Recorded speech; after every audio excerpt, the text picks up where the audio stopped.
Velkommen til.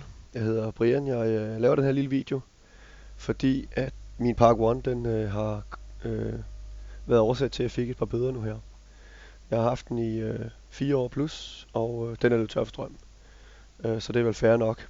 På nær lige det, at den burde have advaret mig. Det har den ikke gjort. Men udfordringen med den er, at det er nærmest umuligt, synes jeg, at skifte batteri i den. Altså hvis du kigger her på deres dokumentation for, hvordan man skifter batteri i en Park One, jamen så skal man trykke med en kuglepen nede i højre hjørne. Det er jo totalt meningsløst at sætte en knap nede i højre hjørne, når en Park One sidder nede i højre hjørne af forruden. Man kan overhovedet ikke komme til. Jeg har prøvet med papirclips og hvad jeg nu kunne få plads til der, men der er jo ganske få centimeter adgang, og du kan ikke se noget, hverken udefra eller indenfra. Der kan du ikke få øje på den, du skal trykke på. Så jeg har funderet lidt over, hvad jeg skulle stille op med det. Og jeg har fundet en løsning, som jeg gerne vil dele med jer. Og løsningen, den er sådan set relativt simpel.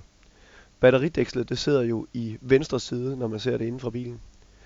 Og det sidder ret godt fast. Man kan ikke umiddelbart få noget ind og ligesom få det ud.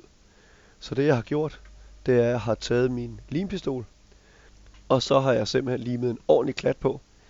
Og som I ser på billedet her, så har jeg limet en lille metaldims på, for at have noget at trække i. Jeg måtte indrømme, at jeg prøvede lige et par gange, fordi jeg fik ikke brugt nok lim til at starte med. Man skal selvfølgelig sørge for kun at have lim inde på selve dækslet, så ikke man får limet det fast.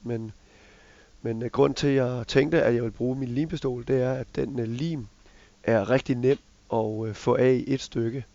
Man skal ikke sidde ligesom og slås med det. Hvis det går galt, så kan man få det af uden de store vanskeligheder. Så et par forsøg, og så fik jeg faktisk dækslet ud her.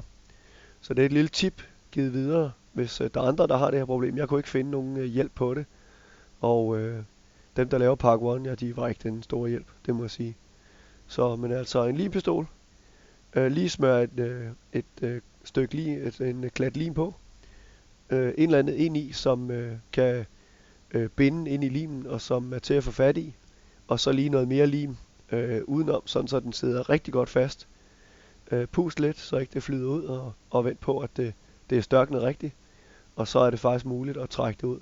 Så det er et lille tip givet videre. Værsgo. Jeg håber, I kan bruge det.